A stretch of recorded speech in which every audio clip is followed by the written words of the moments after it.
보면 태초에 말씀이 계시니라, 이 말씀이 하나님과 함께 계셨으니 이 말씀은 곧 하나님이시라, 이렇게 나와 있습니다. 말씀을 통해서 하나님이 우리에게 은혜를 베풀어 주시고 믿음을 주시고 깨닫게 하시고 또 말씀을 통해서 하나님의 역사를 이루어 가시기 때문에 우리가 어떤 고민이 생기거나 문제가 생길 때 전화하는 일을 좀 늦게 하세요. 사람의 의견을 구하는 일은 좀 늦게 하세요. 사람의 위로를 받으려고 하지 마시고 하나님 앞에 꿇어 엎드리세요. 그것이 하나님의 말씀을 듣는 삶이에요. 그런데 이 전화가 너무나 가까이 있어요. 그러니까 사람 얘기를 먼저 들어버리기 때문에 하나님의 말씀이 안 들려요. 세상의 의견을 구하는데 세상의 의견이 하나님의 뜻보다 앞서 버리는 거예요. 하나님께서 내게 다가오셔서 나를 통해서 하시고자 하는 일이 있는데 그것을 발견할 수가 없는 거예요. 왜냐하면 사람 얘기를 먼저 들어버렸기 때문에. 사람의 생각은 사람의 생각일 뿐이거든요. 그걸 하나님의 뜻과 동일하게 생각을 해버리고 그걸 먼저 따라가 버리니까 하나님의 뜻이 내 안에 들어올 수가 없어요. 오늘 말씀 2절에 보면 이렇게 돼 있어요. 너는 일어나 토기장이의 집으로 내려가라. 내가 거기서 내 말을 내게 들려주리라. 이렇게 말씀하시거든요. 왜냐? 지금 얘기해봤자 예레미야가 하나님의 말씀을 못 듣고 이해를 못할 것이기 때문에 직접적이든 간접적이든 무언가 어떤 사건을 통해서 하나님께서 보여주시려는 사전 정지 작업을 하시려고 하는 거예요.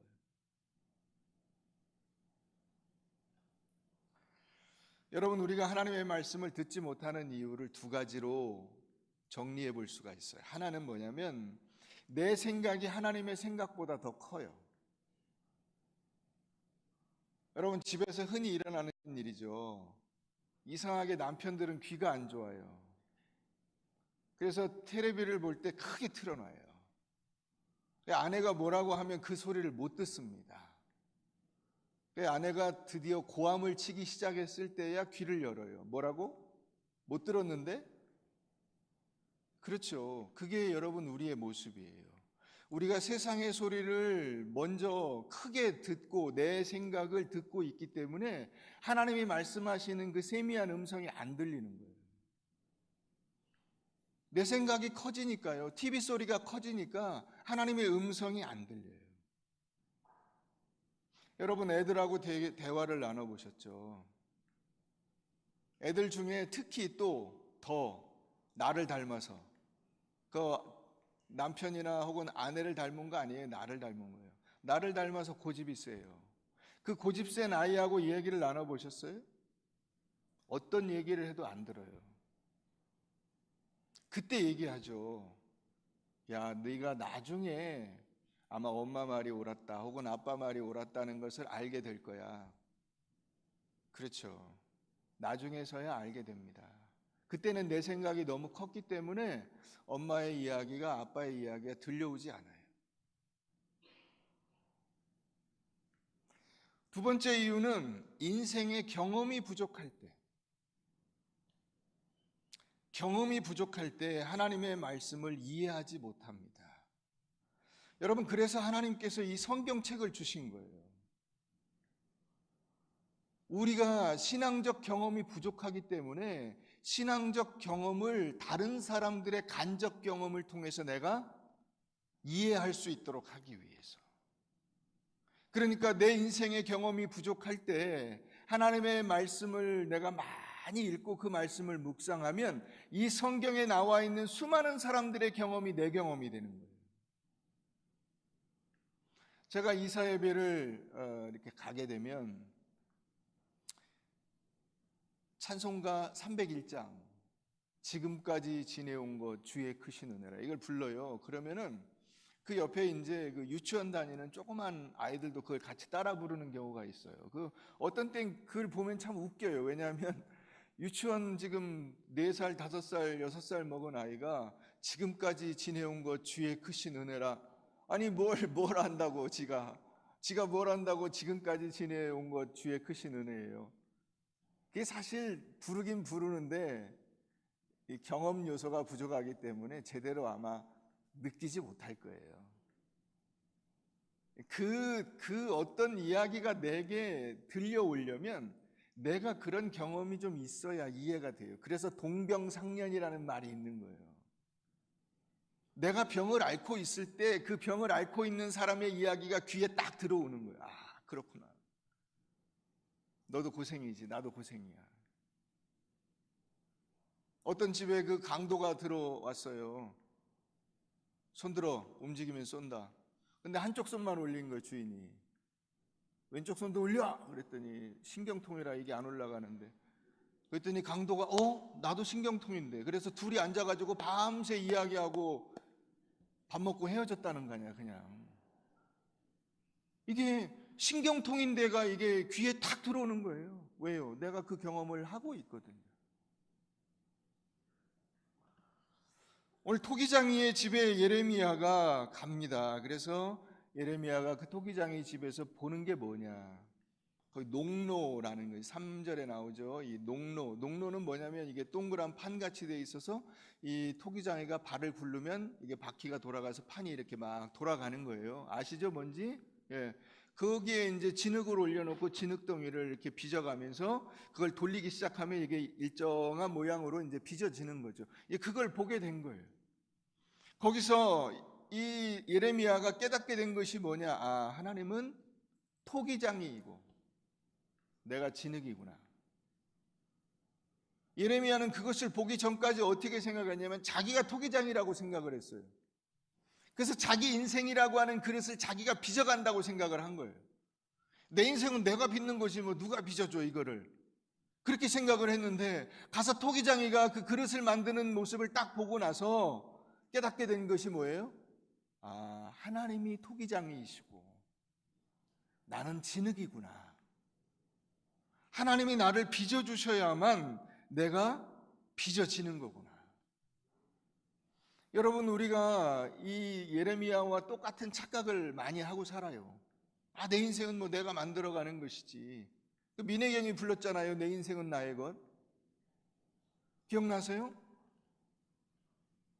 선풍적인 인기를 모았어요. 젊은이들의 마음에 이게 팍 와닿아요. 아, 내 인생은 나의 것이니까 내가 열심히 만들어서 제대로 된 그릇이 되어보자. 아니에요. 진짜로 그렇다면 지금 젊은이들이 그렇게 헤매고 있지 않겠죠. 여러분들이 지금 이런 인생을 살고 있지 않을 것입니다.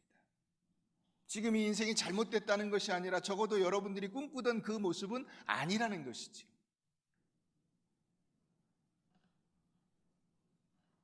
진흙이 토기장이의 손에 있는 것처럼 너희도 내 손에 있다는 것을 깨닫고 내가 빚어내는 그 인생길에서 순종하여 나의 뜻을 드러내며 살아라. 그게 하나님의 뜻이에요. 그런데 자꾸 우리는 어떻게 되어 가냐면 어떤 쪽으로 가냐면 내 힘으로 살려고 하는 거예요. 내 힘으로 내 인생을 빚어가려고 하는 거예요. 근데 그게 죄예요, 죄. 내가 내 마음대로 내 인생을 만들어 간다. 이것을 성경에서 다른 말로 교만이라고 하고 이것을 죄라고 하는 거예요.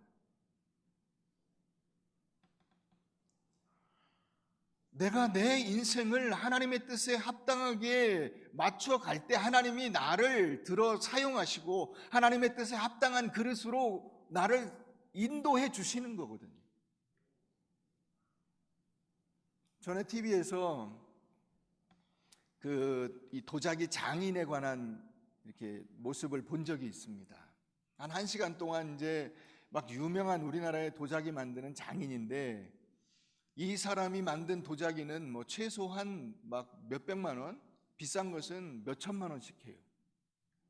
엄청 유명한 사람. 그러니까 이제 유명하니까 또 그 사람이 도자기 만드는 과정을 이 장인의 숨결 이래 가지고 막 보여주는 거예요. 고령이라고 하는 곳에서 나온 질 좋은 점토 흙을 가져다가 잘 그것을 개서 이게 하여튼 정성을 들여 빚어가지고 아까 그 농로 위에서 이걸 잘 만들어가지고 유약을 발라서 이제 말린 다음에 이 불가마에 넣어서 그거를 쫙 이제 익혀가지고 나오는 이 과정을 이제 보여주는 거예요. 기가 막힌 도자기들이 쫙 나왔어요. 이제 그래서 이 그 조그만 이 널빤지 같은 거기에 도자기들이 쫙 있어요. 저 같은 이 비전문가의 이 눈으로 볼 때는 하나하나가 다 기가 막힌 작품이에요. 그런데 이 그 도자기 장인이 이 망치를 가지고 그걸 깨버리는 거예요.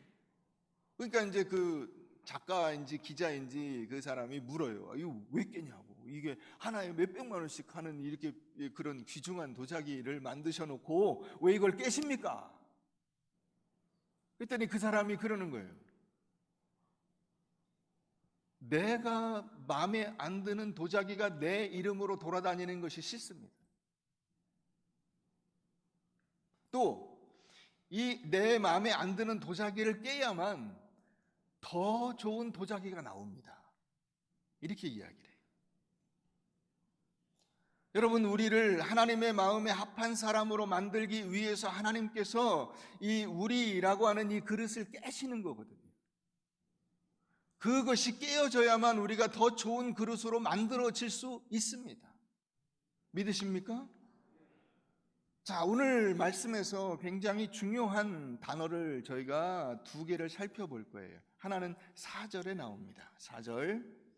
진흙으로 만든 그릇이 토기장이의 손에서 터짐에 그가 그것으로 자기의 의견에 좋은 대로 다른 그릇을 만들더라. 이렇게 되어 있는데 이 4절을 원래 그 히브리 원문을 그냥 직역하면 이렇게 되어 있어요. 이거는 이제 지금 우리 성경에 나온 문장은 그 직역된 문장을 잘 다듬어서 이해하기 쉽게 만들어 놓은 것이지 원래 원문은 그렇지 않아요. 그러나 이게 직역입니다. 그러나 그가 진흙으로 만든 그릇이 토기장이의 손에서 부서졌다, 으깨졌다, 파괴되었다. 그리고 그가 되돌린다. 이 말이 지금 빠졌어요. 이 웨샤브라고 하는 이 단어가 이 전체 문장 안에는 그 의미가 들어있긴 하지만은 정확히 문장으로 나와 있진 않아요. 그리고 그가 되돌린다. 그리고 그가 다른 그릇을 만들었다. 그가 누구냐면 토기장이죠. 토기장이의 눈들이 기뻐하는 대로 만들기 위해서. 이게 직역된 문장이에요. 다시 한번 읽어드릴게요. 그러나 그가 진흙으로 만든 그릇이 토기장이의 손에서 파괴되었다, 부서졌다. 그리고 그가 되돌린다. 그리고 그가 다른 그릇을 만들었다. 토기장이의 눈들이 기뻐하는 대로 만들기 위해서.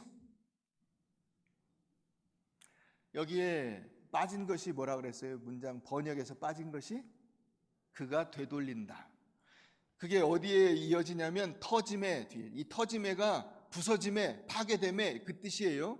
자, 그 뒤에다가 거기 이렇게 체크를 해놓고 옆에 공백에다가 단어를 써놓으세요. 슈브라고 하는 단어예요. 슈브. 웨샤브라고 써 있는데 그 동사의 원형이 슈브예요. 슈브. 슈크림 할 때 그 슈, 그 다음에 브라질 할 때 그 슈브라고 거기다 써놓으세요. 자, 이게 굉장히 오늘 본문에서 중요한 단어인데, 자, 여러분, 그 도자기를 만드는 그 장인이, 자, 점토를 이 농로 위에다가 올려놓고 막 이게 만들었어요. 막 만들다가 마음에 안 들어. 그래서 어떻게 합니까? 으깨버리는 거예요. 아직 지금 점성이 남아 있어요. 굳은 상태가 아니에요. 말리지 않았기 때문에. 이걸 으깨버리는 거야. 다시 이렇게 주물주물 해가지고 원래 그 요만한 그 점토 덩어리로 다시 되돌려. 그 되돌린다는 단어가 바로 뭐라고요? 슈브.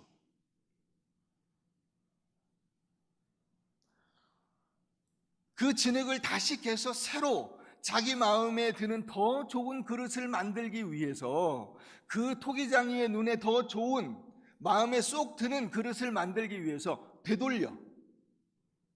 그게 무슨 단어라고요? 오늘 여러분들이 이것만 기억하고 가도 오늘 믿지지는 않은 장사예요. 다시 되돌리는 거예요. 이게 슈브라고 하는 단어가 어떻게 번역이 되냐면 회개라는 말로 번역이 돼요. 회개. 하나님이 원래 만드시고자 하는 그 원상태로 돌아가는 거예요. 악에서 돌이키는 거예요. 이 회개라고 하는 것은 두 가지 요소가 있어요. 내가 잘못된 삶을 살아가다가 다시 하나님 앞으로 돌아가는 거, 그게 회개이고, 또 하나 선을 향해서 나아가는 거, 다시 되돌아가는 것만으로 끝나지 않아요. 예를 들어서 여러분들이 지금 여기 온 것은 슈브예요. 여러분들의 잘못된 삶 속에서 다시 하나님 앞으로 돌아와서 여기서 다시 재출발하는 거예요. 출발해서 어디로 가야 합니까? 하나님의 뜻을 향해서 가야 되는 거예요. 이 두 가지 요소가 같이 동전의 양면 같이 되어 있어요. 그래서 이 되돌아옴과 다시 하나님을 향해서 출발하는 이것이, 인생은 속도가 아니라 뭐다? 방향이다 그랬잖아요. 방향. 하나님을 향해서 다시 우리가 출발해야 되는 것. 이게 회개라는 것이에요. 그 단어가 지금 여기 쓰인 거예요. 진흙으로 만든 그릇이 토기장이의 손에서 부서짐에 그것이 부서져서 원래 상태로 되돌려 놓고, 그런 다음에 토기장이가 자기 마음에 드는 좋은 그릇을 만들기 위해서 다시 만든다, 다시 빚는다, 이걸 예레미야가 봤다는 것입니다. 회개라고 하는 것은 하나님의 그 자비와 긍휼과 무조건적인 은혜 앞에서 통회하며 죄에 대한 슬픔으로 하나님 앞에 돌아서는 그 의지적 결단, 그게 회개예요. 인생이 여러분 아름다운 도자기가 되는 세 가지 단계를 우리가 꼽아볼 수 있어요. 오늘 본문을 통해서 우리가 생각해 볼 수 있는데, 한 가지는 뭐냐면 바로 기존의 그 그릇이 부서지는 과정이에요. 깨지는 것입니다. 우리가 흔히 깨진다라고 말하는 거예요. 내가 깨져야 돼요. 내가 지금 이 하나님이 보실 때 잘못된 그릇, 마음에 안 드는 그릇이 됐어요. 그러니까 부서져야 돼요. 다시 원래 상태로 되돌려져야 하는 것입니다. 두 번째 단계는 하나님이 다시 빚으시는 단계예요.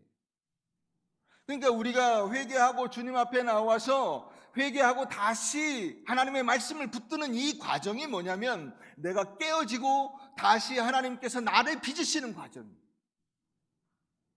세 번째 과정이 뭐냐면 뜨거운 불가마 속에 들어가는 거예요. 그 불로 구워져야 돼요. 내가 빚어진 그것이 그냥 그 상태로는 쓸모가 없어져요.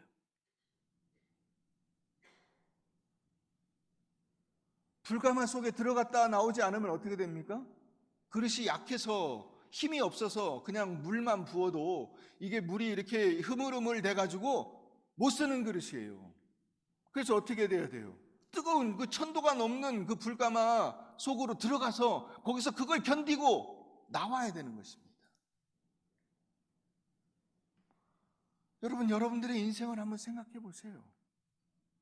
여러분들은 깨어지셨습니까? 다시 빚어지셨습니까? 불가마를 견디고 계십니까? 이 과정이 없이는 우리가 하나님 앞에 쓰임받을 수 있는 그릇이 될 수 없다는 거예요. 이 과정을 거치지 않은 채로 내가 아무리 그릇입니다라고 이야기해도 하나님이 쓰시지 않는다는 거예요.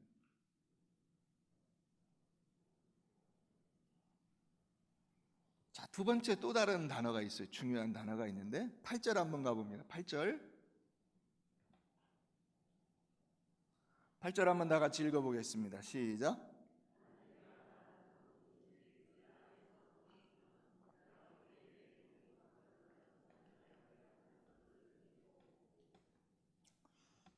자, 돌이키다라는 단어가 두 번 나오죠.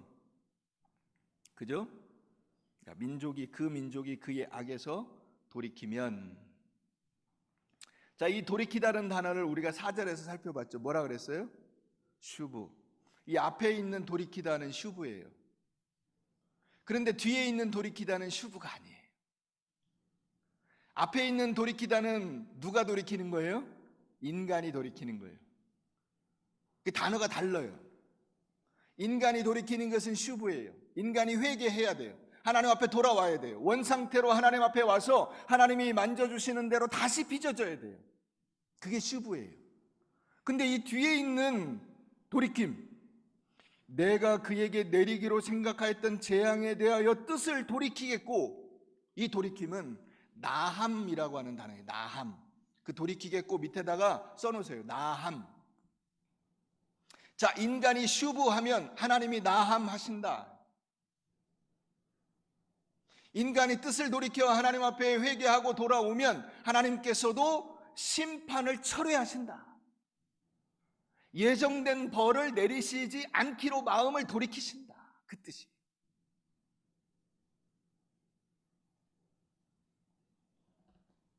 여러분, 하나님의 심판 선언은 최종적인 선언은 없어요. 자, 내가 이 백성을 이방 바벨론에 넘겨주겠다, 아수르에 넘겨주겠다, 이 하나님의 최후의 이 선언이 내려졌어도 그건 최후의 선언이 아니에요. 하나님은 마지막까지 유보하세요. 여러분, 애들이 마음에 안 들면 어떻게 하냐? 너 셋 셀 때까지 다시 일로 와. 하나, 둘, 그 다음에 어떻게 하죠? 둘 반. 어떻게 하세요?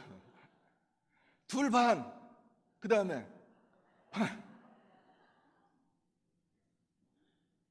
왜요? 봐주려고 하니까. 봐주려고 하니까요. 봐주는 게 맘이에요. 돌아오는 게 목적이지 애를 뭐 때리거나 벌을 내리는 것이 목적이 아니에요. 하나님이 우리를 그렇게 보시는 거예요. 우리를 봐주시고 우리를 용서하시고 우리가 하나님 앞에서 하나님의 말씀으로 돌아서서 하나님의 뜻대로 살아가는 것이 목적이지, 우리를 벌 주고 뭐 무슨 심판을 내리고 막 죽게 하고 깨어지게 하고 이게 하나님의 목적이 아니에요. 그러니까 둘 반, 반의 반 하고 그거를 1000년을 한 거예요. 1000년을 하나님께서.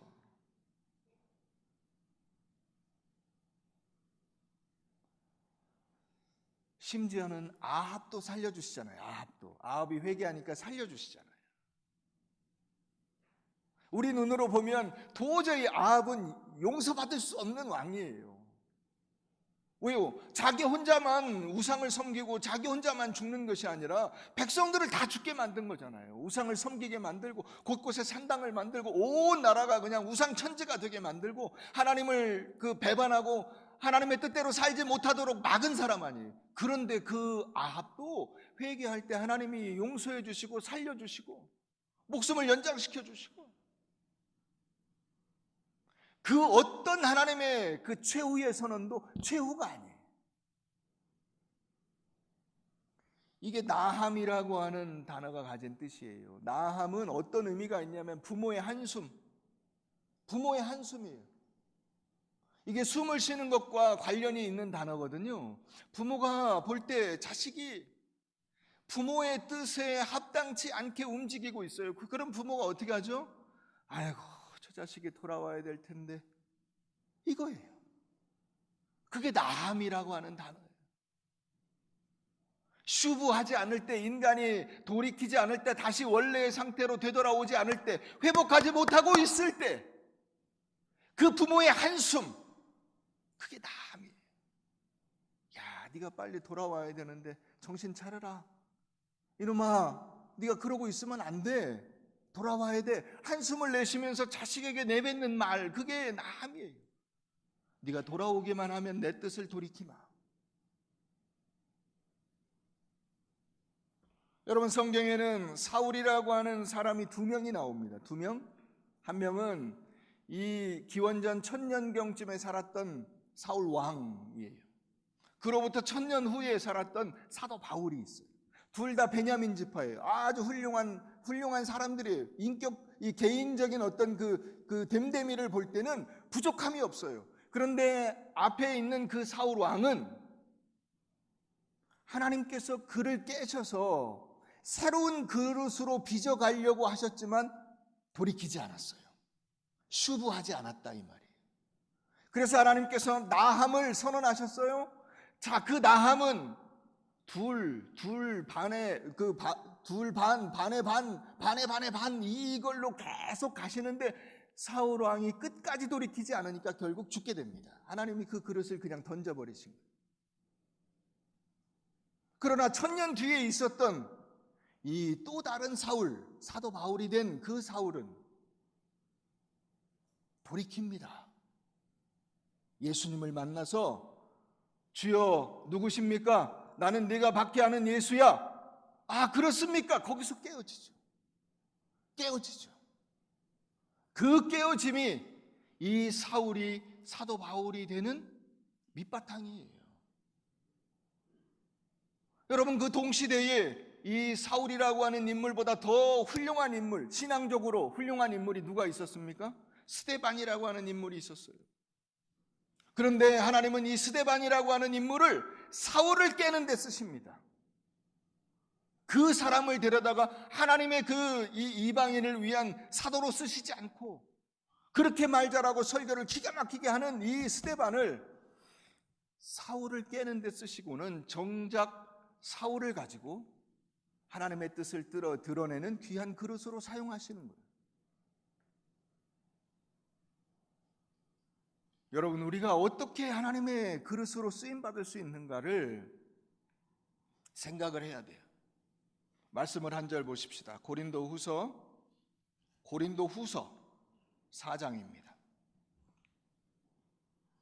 신약 289페이지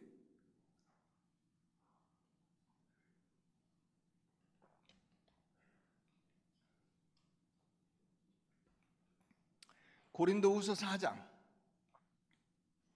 우리가 7절 봅니다. 7절 고린도 후서 4장 7절 우리가 이 보배를 질그릇에 가졌으니 이는 심히 큰 능력은 하나님께 있고 우리에게 있지 아니함을 알게 하려 함이라.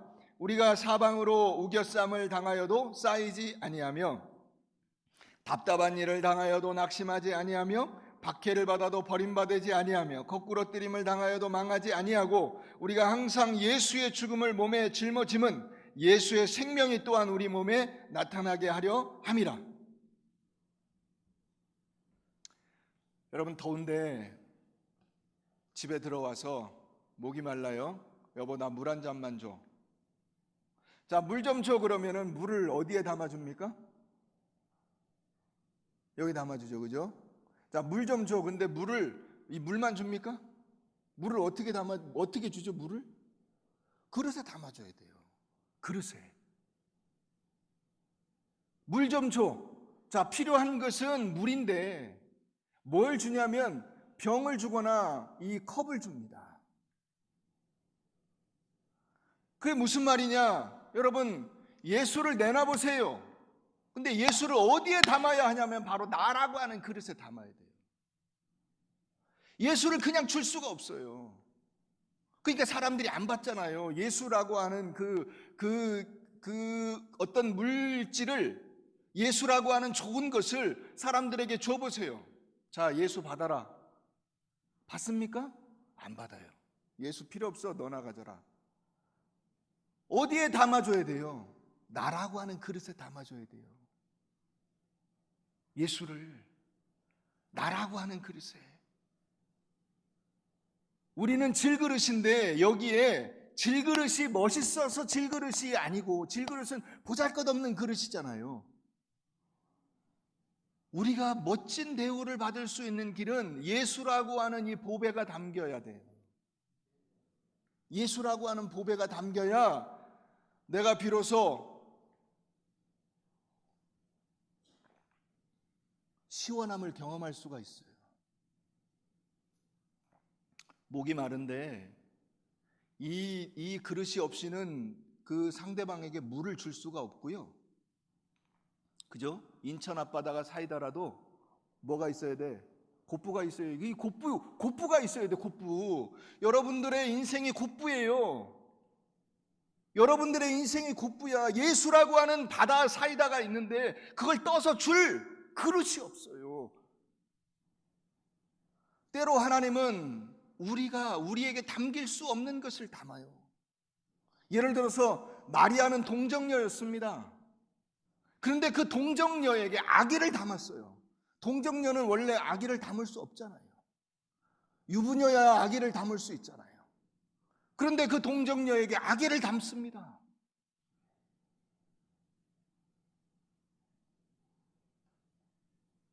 죽음의 부활을 담아요.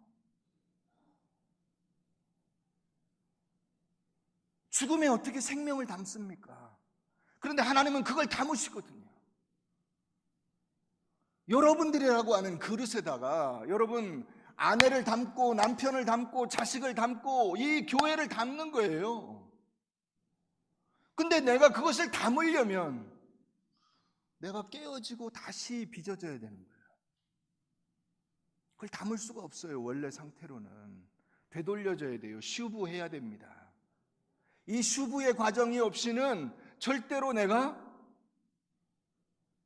예수 그리스도를 드러낼 수가 없어요. 하나님이 담으시는 것들을 담아낼 수가 없어요.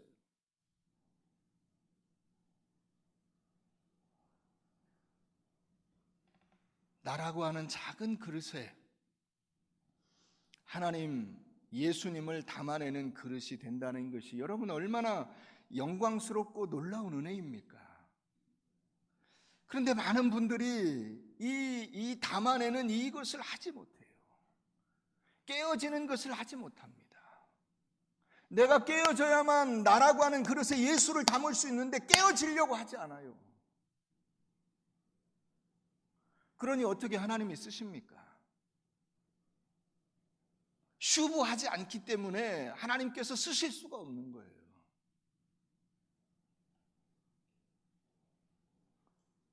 여러분, 이 도자기 장인이 만들다가 마음에 안 들면 이걸 다시 뭉뚱그려서 원상태로 만들어서 해야 되는데 이 뭉뚱그려지지 않으면 어떻게 합니까? 이 진흙은 버리는 거예요.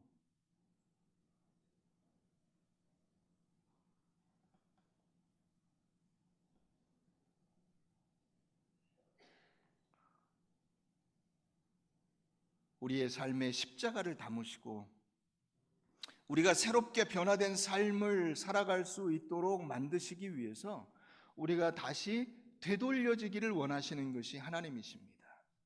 우린 세상에 복이 될 사람들이거든요. 아브라함은 우리에게 괜히 주신 것이 아니에요. 우리도 아브라함과 같은 인생을 살라고 아브라함을 우리에게 알려주시는 거예요. 아브라함의 인생이 어떤 것입니까? 너는 복이 될지라. 복이 될지라. 너를 통해서 세상 모든 민족이 내 앞으로 오게 된다. 이거예요. 여러분들이 하나님의 복을 담는 그릇이 되는 거예요. 그런데 이 복을 담기 위해서 깨어지고 다시 빚어져야 되는데 깨어지고 다시 빚어지는 과정을 받아들이지 않는 거예요. 아, 우리는 이걸로 됐으니까 손대지 마세요. 손대지 마세요. 여러분 다시 예레미야 한번 가보세요. 자, 예레미야 18장 한번 가봅니다.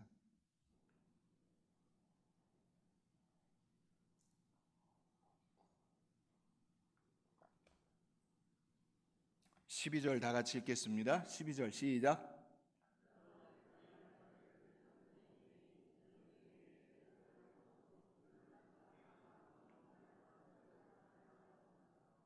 그러나 그들이 말하기를 이는 헛되니. 다 쓸데없는 얘기입니다. 하나님, 쓸데없는 얘기 하지 마세요. 우리는 우리 계획대로 갑니다. 우리는 각기 악한 마음이 완악한 대로 행할 겁니다.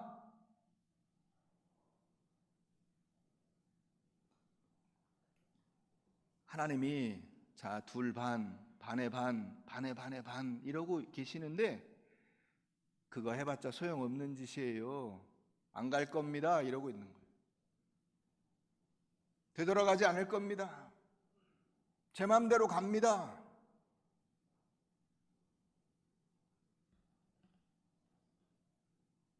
여러분, 하나님의 은혜와 사랑과 능력을 어떻게 내 인생이라고 하는 그릇에 담아서 세상 속에 그리스도의 사랑을 전할 것이냐, 이것이 우리의 삶의 과제 아니에요. 나는 질그릇인데 어떻게 나 같은 이 보잘것없는 질그릇에 예수 그리스도를 담을 것이냐, 이게 우리 인생의 과제잖아요. 그러면 내가 어떻게 내 인생의 과제를 하나님 앞에서 만들어갈 것이냐, 그게 슈브하는 거예요. 다시 하나님 앞으로 되돌려지는 것입니다. 이게 회복이에요, 회복. 회복은 만들어진 것이 아니고 내가 하나님 앞으로 다시 돌아가서 그분의 뜻에 복종할 수 있게 된 거예요. 그때에서만이 비로소 진정한 회복이 되는 거예요. 왜요? 그때 하나님이 나를 빚어 가시거든요. 새로 나를 만들어 가시거든요. 나를 만드시는 이 재료가 뭐예요? 예수 그리스도의 피예요. 예수 그리스도의 피. 예수 그리스도의 피. 이게 이 만드는 동안에 습기가 빠졌어요. 그래서 거기에 물을 뿌려야 돼요. 그래야 다시 점도가 살아나요. 그때 예수 그리스도의 피라고 하는 이 재료를 거기에 부어서 그걸 통해서 드디어 우리는 예수라고 하는 놀라운 보배를 우리 인생에 담게 되는 것입니다. 그때 사람들이 야, 물 좀 줘 그러면 이 물을 줄 수 있게 되는 거예요. 이 물을 나라고 하는 인생의 그릇에 담아서 여러분들의 남편이, 여러분들의 아내가, 여러분들의 자식들이 자, 예수를 좀 주세요 그러면 어떻게 줍니까? 내 인생의 그릇에 담아서 주는 거예요.